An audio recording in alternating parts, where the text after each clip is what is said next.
All right. Welcome to A Little Crazy Podcast. I'm David Magee. The Phoebe Goodwin is along.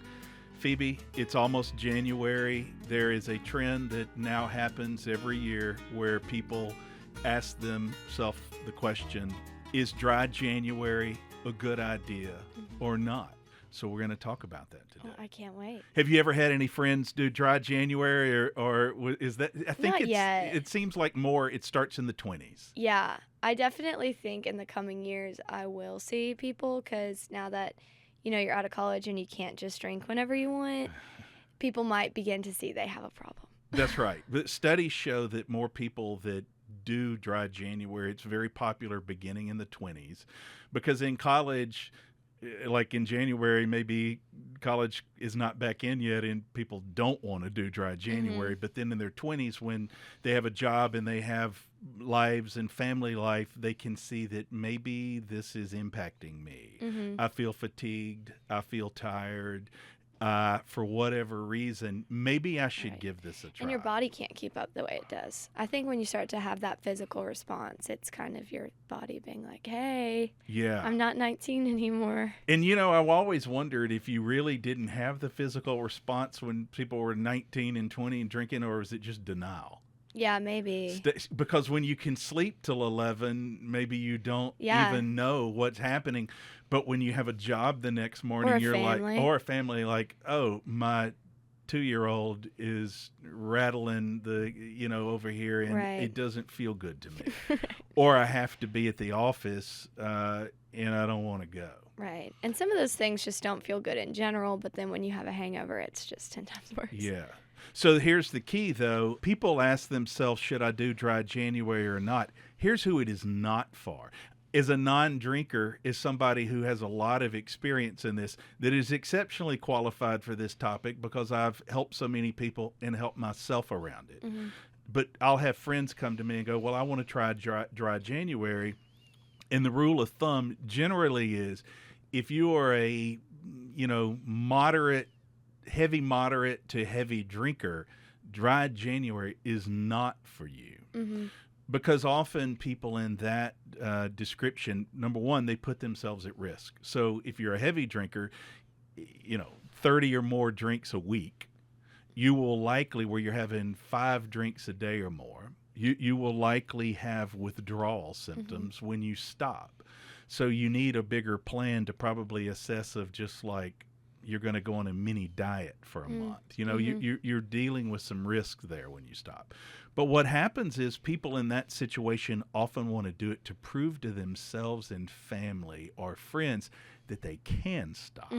So they're drinking on a daily basis and they want to show, I'm not addicted. I can stop, which I did for an entire year. It wasn't a dry January. I started in January and went an entire year, 1 year. And go like, see, I can do this.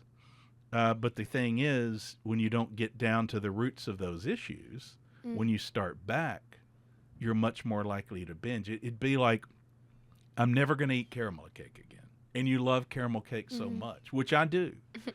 And, I'm going to swear it off. But then come February, there's this freshly made warm caramel cake there. And I'm going to eat all of it. I'm going to eat every bit of it. So if you decide though, look, I'm not a heavy, moderate, or heavy drinker.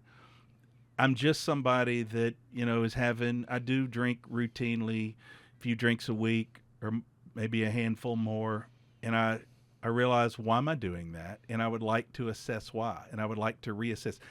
That's who it's for. That's who it fits perfectly because you can reassess. It's like too much caffeine. I got to get it out of my system and look at making new habits. So I see people do that a lot, and the studies on that are clear. There's benefits. More mental clarity. You sleep better. Alcohol's like this incredible sleep disturber. Have you ever learned that? Well, I didn't know until recently. I was talking to a friend who said your heart rate goes up. Way up, and you're so dehydrated because alcohol dehydrates you, and that's why so many people wake up with they don't sleep well because their heart is beating 1,000,000 miles a second, and then their throat is completely dry. And dehydrated. It's just 100% uncomfortable. Well, what's ironic, it's not ha-ha funny, but what's ironic is that people that sleep, if you drink, go have even 4 drinks, and maybe you don't normally, you go to a Christmas party, you have 4 drinks, or a New Year's party, you go to bed, you could stay in the bed a long time, but the studies show your deep sleep is very interrupted, and there's no quality at all to it. Right. And then there's the whole mental side of drinking. We had Nick McAfee on talk about anxiety and kind of the epidemic of anxiety on the recent generations of drinking has mental repercussions these days. Well, in some ways, it's kind of out. That a lot of young people, and maybe in environments where we spend a lot of time, say on college campuses, they haven't gotten the memo. But studies show increasingly we're seeing that people, young adults and people across America, have kind of an awakening around alcohol, and they're diminishing it from their daily lives. It's just, if you watch sports or spend much time in a college town, you would not think that. Right. Well, when was the first time you kind of heard of dry January? I would say in the past decade is where it really came to light. It started first in the UK, I think, where it was a big deal. And it was people's way of enlightenment. Like, as I said, some people that are heavier drinkers, it's a proving point. As somebody who counsels a lot of those folks, I just about 100% of the time see them drink more when it's over, not less. They've proven that they can go a period, but what they haven't figured out is, how to live their lives without it. Like, they will say, oh my gosh, I went out to the grill and my wife said she wanted to cook steaks, and I had no idea how to grill without drinks in my hand. So it's like they don't want to grill. And then February, it's like, well, if I'm going to grill, I got to drink. Right. Right. And so the game is on. And so then it's like, maybe we should invite some friends over. And then you have the excuse, friends, grilling, drinking, et cetera, and then the game is on. But I've found a lot of benefits in that a lot of lighter drinkers, when you get down this list, more mental clarity, you're going to sleep better. You have more energy. You might lose weight. You're going to save a lot of money. You have real connections with people. That fun talk that's in the bar, it's just a lot of, dopamine, airy talk, but then you're looking at them eye to eye. You're looking at them eye to eye. You're having these conversations. If you gave that list of these benefits, you'd think, okay, who doesn't want that? So I think many people realize, not heavy drinkers, but others realize they have been in a habitual environment. Right. Friends say you want to get together, and in the Instagrammable world, in the culture world, says it's not fun if it's not cheers. And so when you get that, people start drinking more, and then they think, but do I really feel better? Do I actually want to do that? So dry January, here it comes. It's the new year. Maybe I'll try a reset. But I think people are always, I don't know, I can't speak for everyone, but I feel like there's a majority of people who feel this shock of how hard it is. I think people are like, oh, it's just a month, it's no problem. It's like you've been on the couch for 2 months, you haven't run a mile, you're like, oh, I'm going to go run 15 minutes. You're out of breath in the first 2. That's exactly and what so it's I like. think I just did some research just on, and I've read books that are so interesting on the power of habit and how deeply ingrained habits are that they almost become rituals in your mind. Yes. They kind of become this religious rhythm in your life. You wake up, you brush your teeth, you wash your face, you make coffee. They're not just, check off the list. You go to a wedding, you get a drink. Right. You go to a wedding, you get a drink. You hang out with friends, you get a drink. You're in a bar. The first question you ask your friends is, want to go get a drink? Yes. Where it's the bar. And so I think changing your habit takes lots of time. And so people kind of envision this dry January as this, I am just this health person. I'm starting off my year strong. This is so great. And then it's like, you don't realize how deep the habit is in so many different facets of life, that it exposes this kind of deeper psychological issue where it's not just your body wants it, your brain is telling you to, because you've done it so many times. Oh, it's a reflex. Do you know in the early years, I did not like to go to parties. I like parties now, and I will go to parties. Now, I won't stay that long. When people have red eyes and start, talking with wine breath in my face for too much, I'm out. I'm gone.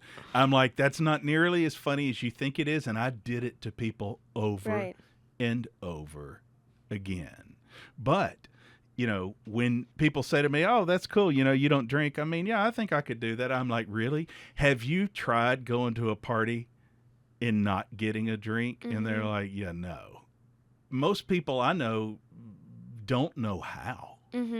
They actually don't know how to go to a big party and not go to the bar and get a drink. There's this anxiety that kind of looms over people in social situations, and you'd think, oh yeah, by the time I'm 45, I can hold a conversation without a beer.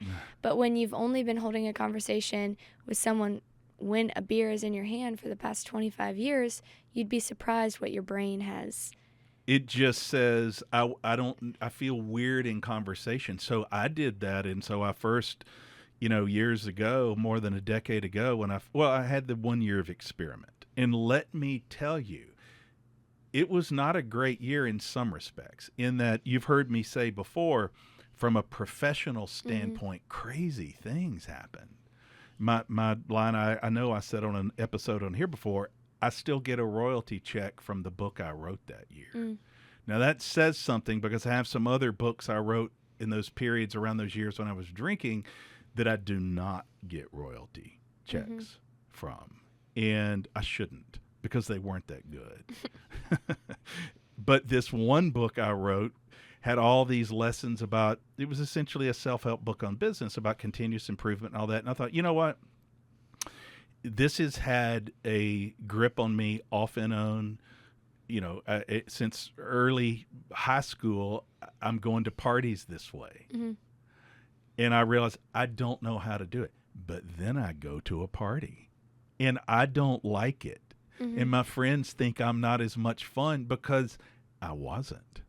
Not in the sense of what they knew. And I hadn't developed skills to be social, to understand how to mature and be social in that.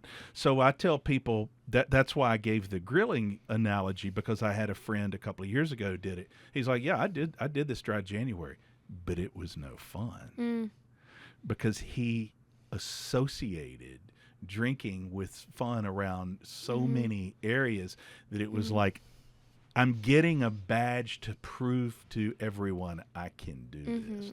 And so, does that mean you should not try and do dry January if that might be the case? No, because it's a great way to learn. Absolutely. And overcome that anxiety of, oh, wait, I can be at a party and not have a drink. And my friends do still like me without a drink. And they might like you more. They might like you more. Secret note to everyone. But you are doing something they are not doing. Yeah. And I think deep down, everyone wants to be able to go to a party and not have a drink. And everyone wants to have friends that don't just like them because for sure they drink or they're funny when they're drunk. And so I think dry January gives you a taste of the freedom of a life not so hindered on alcohol. And that might not mean you stop drinking forever. That might not mean right. And people that don't have a problem, I don't even recommend that. I mean, I'm saying like alcohol's fine. Just that you don't have to get the glass of wine with supper. I don't get a glass of wine with every supper because honestly, I can't afford it. And so that's been really helpful for me and my friends. If we get dinner, I'm not in the habit of spending $20, $40 on 2 glasses of wine, and I have just the same amount of fun. Right. And so I think when you see dry January, you kind of do a cold turkey stop. You implement little pockets of sobriety or freedom from this tie to alcohol just to keep your body in check of like, hey, this isn't a habit I want to get so deep that I can't get out of it. And studies show that, there are studies that show that, so again, we'll separate people that are, heavy, moderate to heavy drinkers, because that's a whole different scenario. Right. And, that typically needs something a lot deeper than dry January. In fact, as I said earlier, it's almost dangerous for those people.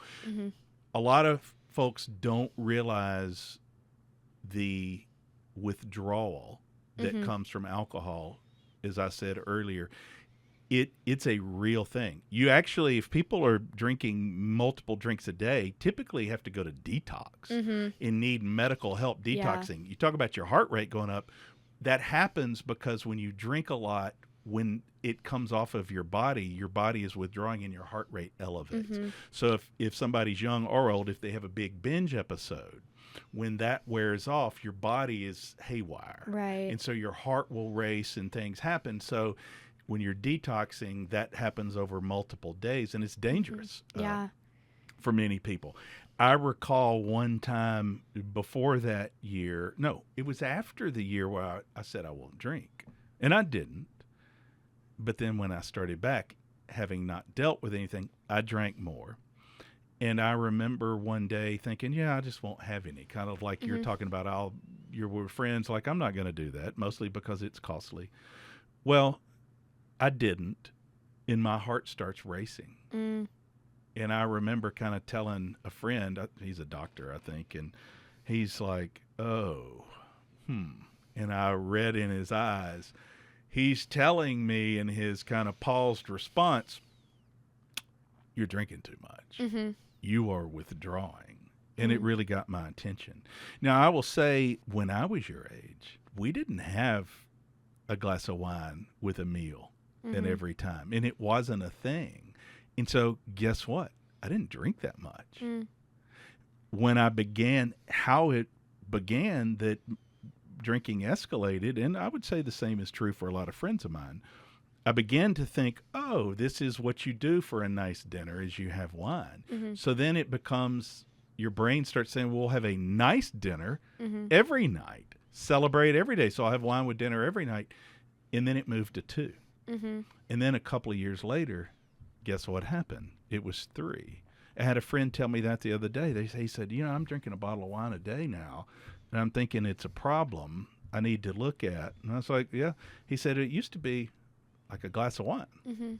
Now it's moved to a bottle. Then, he said he's fighting his wife for the last swallows, and then they're opening another one, and that's how it happens. It's a progressive thing. So when you go through something like dry January, you're doing the progressive thing in reverse. Right, reset. Totally and reset. I really do think it is a reminder, like, oh, I still laugh with my friends, or I still enjoy dinner, and maybe I enjoy it more. I enjoy putting my kids to bed more. I have better sleep. Like, I think there needs to be a decent reminder, not even just once a year, but hey, every other week. It doesn't just have to be January. And I think January is a good time for that. It's a fresh start. It's a new year. It's the same new reason year. people try. Yeah. Same with every start to month, especially this one. But I think it is just this necessary thing. But it's become so trendy that it's like, I have to do this. Yes. I have to do this. And this is so boring, and it's such a drab and such a wet blanket. And January's already the worst, and now I don't get to drink. But see it as this giving your body a break. Just taking a break and assessing. I do want to be honest, though, as somebody who now has years of experience with this. I do want to be honest. As I talk about my friend who said, man, I thought I loved grilling out. I hate it now. He said, my wife's saying start the grill. I'm like, I don't want to. Well, there are so many benefits. But factually, some things aren't as enjoyable. I mean, alcohol fires up dopamine. It fires up dopamine. So it will feel different. There's been studies over the last call effect. The last call effect of people in a bar, it's why, just being blunt, hookups happen at the bar, at the close, because people are at the last call of the bar, they're getting their drink. There's this dopamine emotional thing. The night's going to end. They're having a drink that literally gives them rose-colored eyes, whiskey goggles, whatever you want to call it. It's a factual thing. So a dinner with a glass of wine is the same thing. Now that I don't drink, when I go to dinner with other people, I can mark where they are in their glass of wine by conversations of how they're talking and looking back at me. because they are immediately slowing down and their lens has shifted on their goggles a little bit. And I'm in the same spot. And they have dopamine firing and they're taking a, kind of a deep relaxing moment. And in that, you're forgetting about whatever troubles of the world. Now, they're going to come back harder later. Mm-hmm. And so I always caution people to think, I won't drink. It will all be amazing. The list that's amazing: better sleep, more clarity, better energy, saving money, deeper connections. Those are real. But don't ever forget that those whiskey goggles, those rose-colored glasses that you get from 2 glasses of wine, they will not be there. And you will not go into that kind of semi-euphoric feeling that drug gives you. You just may get something richer and better. And that's what people have to experience when they go through. So for me, I began to realize the risk isn't worth the reward. But I missed those moments. I missed that conversation in a second glass of wine. What I don't miss is just even how I feel after a fourth, just 4, where you wake up and you say, oh, I'm great, and you go have a productive day, but you just have a little bit of a nag in your head, and you think, I want to go to sleep tonight. You're kind of looking forward to going to bed to reset the next morning where you won't have 4 glasses of wine. That's the benefit. When people go through this, you can begin to get a scale and measure. So what would you say for those medium to heavy drinkers? How should they handle dry January, or what is the alternative? Yeah. So first of all, for heavy drinkers, I can't advise it at all. And the studies are pretty clear on that. If you are a heavy drinker, you're 30 more drinks a week, you do have withdrawal risks. You can have depression over how it impacts your social life because you are so rooted in that habit, and you are much, much more at risk for binge episodes. It's almost like somebody, if you're battling a food disorder where you're going to starve yourself, but then you're really apt to binge eat.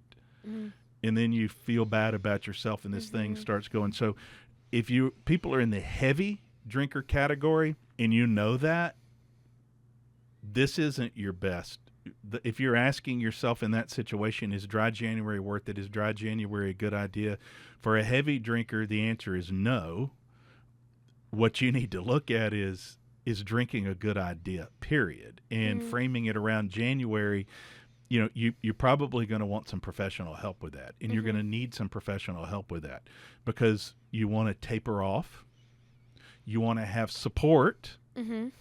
When you feel that you will feel some depression as the alcohol comes off of your body, it's not just a physical thing around as it comes off, but that is there. You will have depression, the change of your life and social life, the removal of those euphoric moments, that's false dopamine. All that will happen, which will lead to depression and risks of binge drinking. You have to have help and support for that. Dry January for you, bad idea. For anybody on the lower moderate end down, it's a great idea, and go for it. And in that respect, you do want to, I advise always, get some buy-in from your close family and friends, especially if you're a little more leaning to the moderate. Look, if you drink 4 drinks a month, you'll be fine. Go dry January. But guess who thinks of these ideas?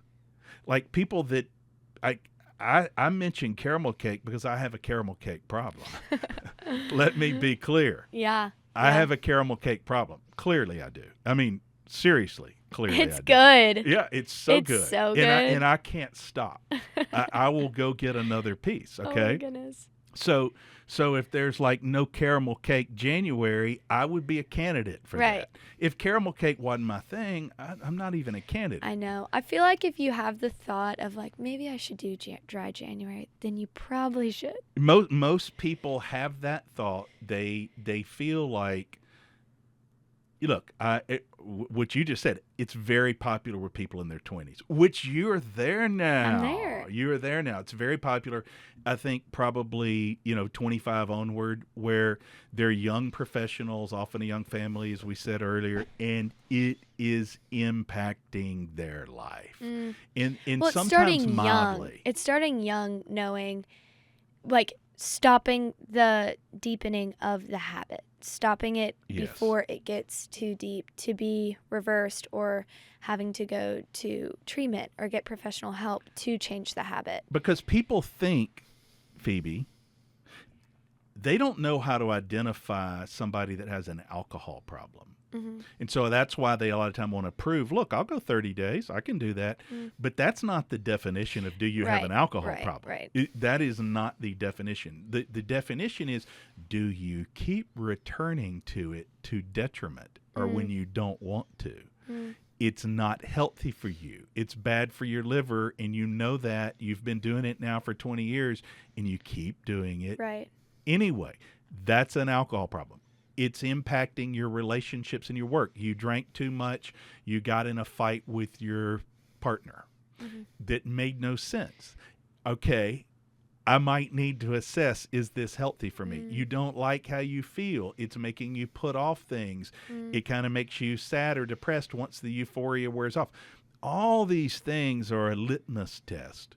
And most people that try dry January are checking some of those boxes, and more of them, a lot of them. And guess what? Good news. For them, it's a good idea. Right. Because as you know, it's a good way to assess and relearn new habits, because it's a lot easier to reduce it once you do and you have some life experience feeling that way. And they say, 30 days for a new habit? You go 30 days or more, you're less likely to be reaching for it. Right. And I think a lot of people should invite not only family and friends in to let them know they're doing it, but invite them to do it with them. I think having accountability partners in circumstances like this, people who are in your social circle, so when you go to those parties, when you go out to dinner, you have someone you can look across the table at when everyone orders their drinks and know you're in it together. And let me be clear on that excellent point. It's a lot easier not to drink when nobody else is. Right. It is a lot easier. Or even if there's one person not drinking. If you're out with 4 friends, there's 5 of you, and 4 get a drink, and you were thinking you might not, you or anybody else will feel pressure. Because you will feel a little more, they're going to be in the spot. Even if they're not pressuring you, even if they're not like, you're a loser, you're not getting a drink, it's this internal pressure. It's an internal pressure. I look different. Well, for sure. They're doing something and that I'm not. And, well, you ought to try being an adult and stopping drinking when every single friend. So think about this from a perspective of, I do dry January for a lifetime. And so anybody that's a little intimidated by doing it for a month, come walk in my shoes, where you wake up one day and you're like, dang, I can't do this anymore. I cannot do this anymore. Why? I have to stop. And so it's like dry January for a lifetime. And all these tips of what we're giving, that's what I've learned in years in. I still have to practice and experience like I'm still in that month. I still walk into situations all the time where everybody is drinking and I want to leave. You think football's about football? No, football is about drinking. Football's about drinking. That's the biggest lie ever. Football's about drinking. It's so much more about drinking than anything else. You barely, the number of people who aren't drinking in a football environment. So people say you want to go to the game, and I think not quite as much as maybe I used to. Right. Because I used to want to go. And people say, do you want to, hey, come out with all the guys to the hunting camp? And my first question to myself is always, how many of them are sober? How many of them drink? So recently, a sober friend invited me to go. I'm like, oh, I'm all in. Right. My son Hudson, who's sober, hey, Dad, you want to go hunting? Oh, I'm all in. Right. My other friends, I'm thinking, do I want to go watch you drink because that's how you associate it? No. And then handle a gun. Oh, yeah. Oh, worse. 2 years ago, and that's when I said enough, when I thought I will go with one of those people. See, I don't know if you know this or not, but it's a big thing for a lot of people. They'll drink, say, in the hunting blind. And there's guns. And I'm out there at 6 a.m. and I'm sober, and these dudes are doing fireball shots at 6 a.m. And my thoughts are, A, you have a drinking problem. B, somebody's going to get shot. C, this is no fun. I don't care how many ducks come. I can't deal with it. And there's so many studies that show alcohol's impacts are worse the older you get. Well, they get more and more dangerous. And I think people are, because the habit is so ingrained, they're like, well, I know no other life, but it's starting to harm you way more than when you were 20. Well, what happens, let's just be blunt, because, see, I am old and I can speak directly to that because I have so many friends now that I watch drink in college as typical college students. And I actually drank less. It's ironic that I don't drink now. I drank less than them then, a lot less. And sometimes didn't even drink at all. Again, mine became that. Once it became daily, I kind of have a sugar thing. I've revealed that before, and how I process sugar. And once I became a daily dinner wine drinker and got used to that sugar, then over years it just escalated until it became a problem, you know. But I have now, as you talk about this aging thing, I have friends now that stayed in. They're not the heaviest of drinkers, but they're moderate heavy. But they've been moderate heavy for 25 years now. And guess what? Their liver didn't like it because medical journals and doctors and studies will tell you that if you do 25 years of daily drinking, your liver, not for everyone, some just like some of us can handle more rigor, but a very large percentage of people, that's why their body stops tolerating it and handling it. Number one, you don't process alcohol as well and a lot of other things when you're older, but your liver just doesn't do it as well is the main organ because it's tired. Because starting at a young age for a lot of people, when you go out and even have 4 and 5 drinks or certainly more, you've taken, I mean, your liver is not created to process like that. And so it gets tired, it gets worn, it gets fatigued, like a carburetor of a car that hasn't been cared for. Then the car is old, and guess what? The carburetor wants to go out. Right. And I think so many people are like, well, I'm old, I know how to do this. I've been doing this for forever, but that's not always an excuse. Yeah, no, but guess what? It's harder to stop then. So dry January, so we've established, and look, I'm pulling for everybody that I hope anybody that listens that is really thinks maybe they're drinking too much. My advice to you is there's help out there. I had 2 phone calls today. I'm happy to help you. There are plenty of other people that will. Do not do it alone. It's not a fad. Dry January is not for you. But for everybody else, if you want to experiment, if you think, what is life like without it?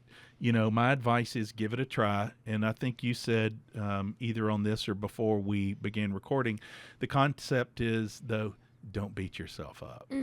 Yeah. There's this idea that, oh, I failed once. Like for me, this is what always happens. I'll start a fitness journey. Yes. I'll start training for a half marathon. I'll start doing Pilates, whatever. I miss one class. I miss one run. I don't go outside for a month. Then I'm not working out for a month. And I'm like, I've broken it, so I'm just going to give up. But I saw someone say something about dry January or just sobriety in general. stop seeing these mess ups as failures, but more as an opportunity to learn more about yourself. So learn more about the situations that you're going to feel uncomfortable in. Learn more about how to prepare, how to become confident, what you need, what friends you need to be there, what you need to remind yourself of, which I think is just a good reminder to anyone. That's such great advice, Phoebe. And I can tell you that one of the keys to sobriety, one of the keys to people in this kind of better life journey is that forgiveness of yourself. Do not beat yourself up.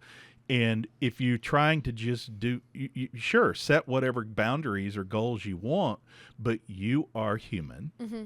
If you have a piece of caramel cake, it's not the end of the world, but doesn't mean you have to go eat the rest of the cake. You can get back up and go to Pilates. You can get back up. It's not as if you've crossed a line and you can't get back. And I have a lot of young people that tell me frequently they would like to stop substances, but one reason they don't, they say, and I ask them why they don't. One reason that's popular, they'll say, "Oh, Mr. Magee, I mean, I'm just scared to sign on to something forever." They're afraid in their mind. It's like they're saying they're going to train for the half marathon, and then they'll miss a race, and they know they'll miss it, and they think they'll miss it in 3 days, and then they'll think the race is like they're done, and they can't run the race. And I always try to remind them, but every day you have of success is a day that you've had a success, that you've learned how to do it. So you try the ambition, and I got news for you. If you think you want to try Dry January, it's a great experiment. If you fail 6 times, there's one important barometer, and it's a good way to end on this. If you decide you're going to try this, and you ask yourself, what's my barometer of success? I would say it's not whether you slip up. I think your barometer of do you need to look deeper here is when you slip, do you fall? When you slip, do you fall? If you find yourself slipping and in a binge, if you were going to do Dry January and you have a drink, is that a fail? No. There's nothing wrong with an alcohol drink. And let me be clear. If you say you're going to do Dry January and you end up in a binge and you have a hangover and you said things you regret, etc., all the things that happen in a binge that you regret, then you might need to assess, do I need to look deeper at this? Is there something deeper going on?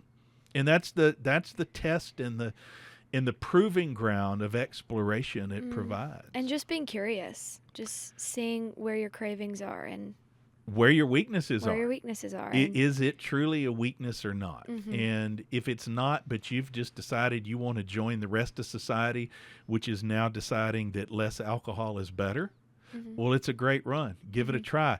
What I tell everybody that wants to try it, I say, you make me happy that you will come experience life as I experience it. And so a lot of us who don't drink really enjoy the company. For 1 month, it's what I always would say to my daughter and who actually now, but also my daughter-in-law when they're pregnant. I say, I'm so excited by this because, I'm getting a grandchild, but I'm really excited about it because I have somebody that sit here at the table with me and nobody's got a glass of wine besides Hudson and myself, Right. So I say, come one, come all, unless you're a heavy drinker. If you want to explore it, come join the non-drinking party and we'll have a great January. Check us out, littlecrazy.com. We've had so many newsletter signups. Phoebe, you're so busy in all your work you do. I try to spare you with messages. Can I brag? We're getting a lot of newsletter signups. Yay. Some days we get 5 and 10 to 15 a day. Newsletter signups. It's a littlecrazy.com. We're not one of those newsletters that charge you. It's free. Sign up. Put your email address in. You'll get more about this podcast and about episodes and more about the journeys like Dry January. And follow our podcast on Spotify or Apple Podcast, wherever you do. And look, you can send us a message. If you tried January and have some success, send us a message. We would like to hear from you. We'll see you next time.